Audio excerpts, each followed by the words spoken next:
تاریخ کو لکھا ہے، ہاں پنڈتوں نے بھی لکھا ہے. اور یہ محمد بن قاسم 10,000 کی سپہ سالاری کے ساتھ ہندوستان میں آ کر اسلام پھیلایا. عمر کیا تھی؟ صرف 19 سال کی عمر تھی. 19 سال کی عمر میں یہ عظیم کارنامہ انجام دینے والا، انہوں نے اپنی عمر کا صحیح استعمال کیا، اپنی ایج کو برباد نہیں کیا، ضائع نہیں کیا. طارق بن زیاد، جس کا یورپ بھی قائل ہے، جبل الطارق آج بھی ایک مقام ہے یورپ میں جس کو جبرالٹر کہا جاتا ہے. یہ حضرت طارق بن زیاد کے نام سے ہے.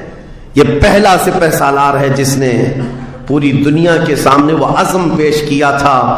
یورپ کی سرزمین پر جب کشتیاں لے کر پہنچے تھے یہ مومنین کی تعداد، وہ طارق بن زیاد ہی ہے جس نے پوری کشتیوں کو آگ لگا دیا تھا. کہا تھا کہ ہم پیچھے مڑ کر جانے والوں میں سے نہیں ہیں. جتنے ساتھ آئے تھے سمندر پار کر کے، کشتیوں کا سفر تھا، کشتیاں لکڑی کی بنی ہوئی، آگ لگا دیا اور کہا اب اس عزم کے ساتھ اترو، یا تو ہماری قبر بنے گی یا تو ہمارا جھنڈا لہرائے گا. میرے عزیزو، عمر 22 سال کی تھی. طارق بن زیاد، اور ایک دو نہیں، میں تمہارے سامنے مثالیں رکھوں.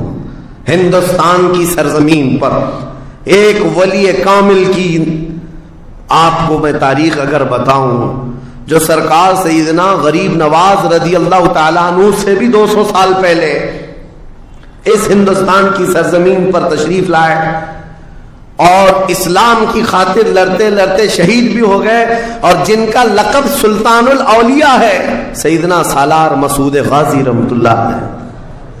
ان کے متعلق یہ فرمایا گیا وہ سلطان الاولیاء ہیں، ہندوستان کے اولیاء اکرام کے بادشاہ کی حیثیت ہے. سرکار غریب نواز سے بھی پہلے آئے، لیکن ان کی عمر ان کی شہادت کے وقت 19 سال کی تھی. صرف 19 سال کی عمر میں وہ مقام عظیم پا لیا. ہماری تو زندگی کی عمریں پتہ نہیں کتنی چلی گئیں اور ہم میں سے کوئی کارنامہ نہ ہو سکا. کارنامہ نہ صحیح، زندگی گزارنے کا سلیقہ بھی نہیں آ سکا. کارنامے نہ ہو تو الگ بات ہے، لیکن مسلمان تو بن جاتا کوئی. عزیزان گرامی وقار، میں آپ کو ایک بات بتا دوں، جو زندگی ملی ہے کچھ ایسا کر جاؤ کہ تمہاری تاریخ رقم ہو جائے، ورنہ قبرستان جا کر کے دیکھنا، وہاں تو لکھے ہوئے کتبے بھی مٹ گئے، قبروں میں کون سویا ہے ان کو بھی لوگ فراموش کر چکے، بھول گئے، سب بھول گئے. لیکن کچھ ہستیاں ہیں جو ہمیشہ آباد رہتی ہیں. یہ وہ لوگ ہیں جنہوں نے اس روئے زمین پر اپنی ذات کے لیے نہیں، اللہ کی رضا کے لیے جیا کرتے تھے، اللہ کی رضا کے لیے جیا کرتے. آج میں یہ بات کہنا چاہتا ہوں نوجوانوں سے، تمہیں پتہ ہے ممبئی کی سرزمین پر لاکھوں نوجوانوں کی تعداد ہے، میں جانتا ہوں، لیکن ان میں سے کوئی انقلابی نوجوان ہو، کوئی دین کی طرف بڑھنے والا، حساس دل رکھنے والا کیوں نہیں؟ خاص طور پر آپ کے ان علاقوں میں تو نشہ اتنا عام کر دیا گیا ہے. ہم دور دراز علاقوں سے سنتے ہیں کہ مسلمانوں کی میجورٹی والے علاقے، یہاں نشہ بکتا بھی ہے، کرتے بھی ہیں، رات بھر اسی میں پڑے رہتے ہیں. کس نے اس دنیا میں تمہیں ملوث کیا ہے؟ یہ وہ قوم ہے جو قیصر و کسریٰ کو گھٹنے پر لے آئی تھی. یہ وہ قوم ہے جس نے دریائے دجلہ میں گھوڑے دوڑا دیے تھے.